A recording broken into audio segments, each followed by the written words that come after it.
What's up, guys? My name is Jerry, and today's video is going to be on the Miami Heat, and we're going to be talking about what makes this team so overwhelming, and we're going to jump right into the video. As you guys know, the postseason just started for the Miami Heat, and they wanted to come out and make a statement. They wanted to let everybody know why they finished with the best record in the Eastern Conference, and they wanted to let everybody know why they felt like they were the best team in the Eastern Conference, and they just came out and they destroyed the Atlanta Hawks. They put a real beat down on those guys, and as I was watching that game, it made me realize what makes this team overwhelming. And I think the number one glaring issue, or the number one glaring fact, is the way that this team can lock in on the defensive side of the ball.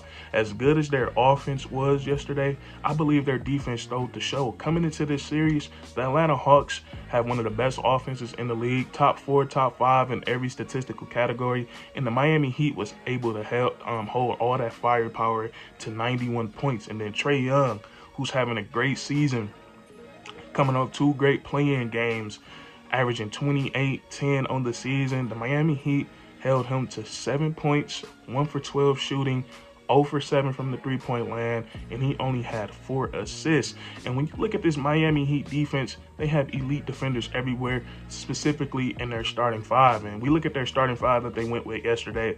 They went with Kyle Lowry, Max Strus, Jimmy Butler, PJ Tucker, and Bam Adebayo. All those guys are elite defenders except for Max Strus. But the thing is about the Miami Heat culture, if you're in the game, you're gonna be giving 100% of your effort on the defensive side of the ball. So that kind of works in the Miami Heat favor. But when we look at those other 4 guys, they're great individual defenders. Like Kyle Lowry, he's going to get into whoever he's guarding. He's going to get into them at the point of attack. He's going to be in their face. He's going to be reaching. He's going to make it tough for them passing the ball and to run the offense. And my favorite part about Kyle Lowry is, let's just say he gets switched on, because the Miami Heat most of the time run switch everything.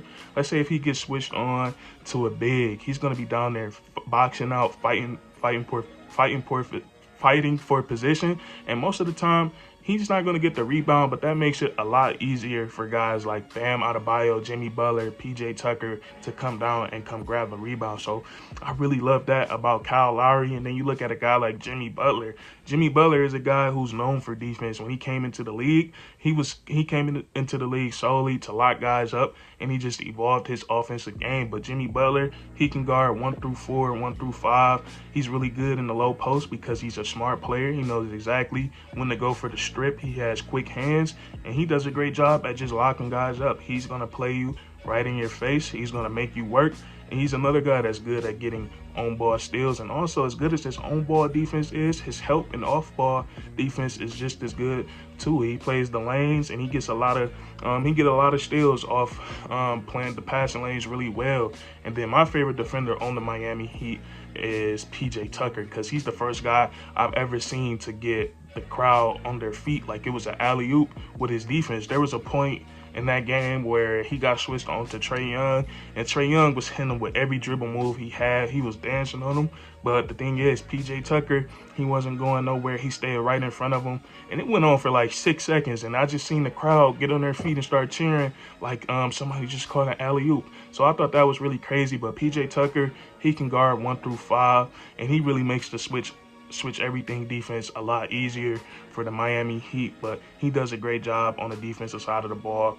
And then you have Bam Adebayo. He's the enforcer, the rim protector, and as good as he is at rebounding, blocking shots, and contesting at the rim, he plays just as good as he played defense just as good as everybody else on the perimeter. Bam Adebayo, he has some really quick feet. He's really fast for his size, and we seen him on Trae Young a lot of the time yesterday too, and he did a great job. Like, Bam Adebayo, is very rare for a center to be as good as him at rim protecting and rebounding and still be able to get out on the perimeter and lock guys up. So this defense, those guys are great individually, but they're even better when they're working together as a team. The scheme of the Miami Heat defense is switch everything. They might run zone sometimes, but most of the time they're running switch everything. And usually the way that teams go to attack the switch everything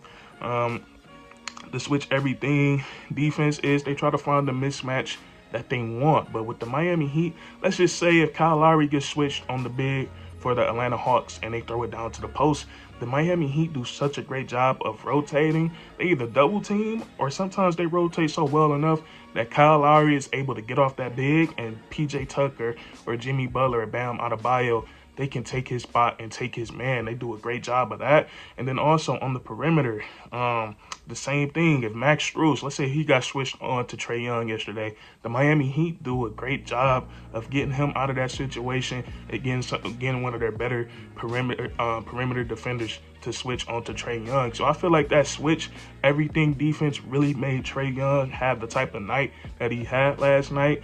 And it's working so well for the Miami Heat so far in the postseason.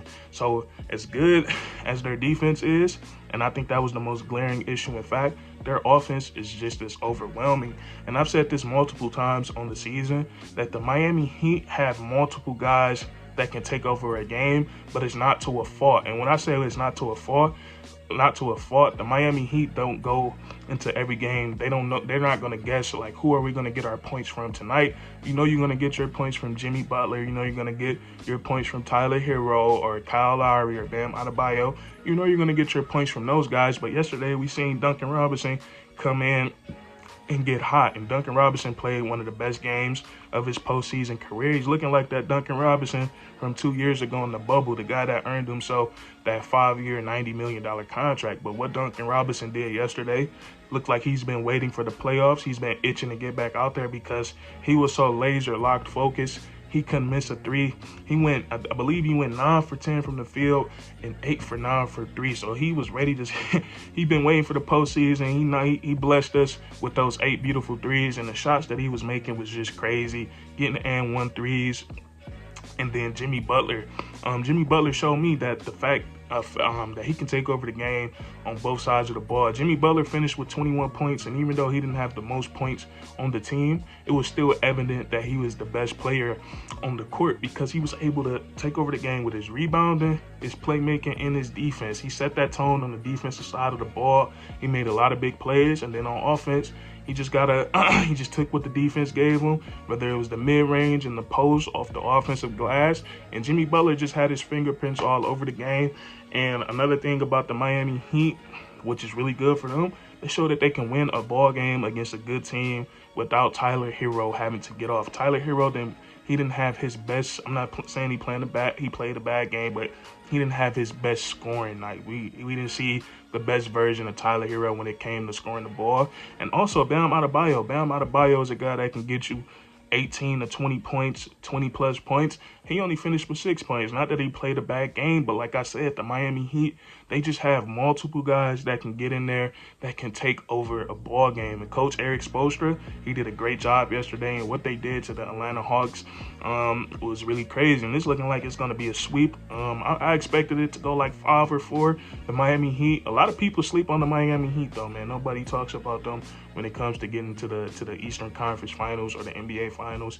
I've been with them all season long. They've been really solid, and now it's their time to shine, man. So that's gonna be it for this video. I just want to touch on those 2 things that makes this team so overwhelming. But if you enjoyed, leave a like, comment down below if you agree or disagree, and then subscribe for more weekly content. We do this all the time, man, and that's curtains.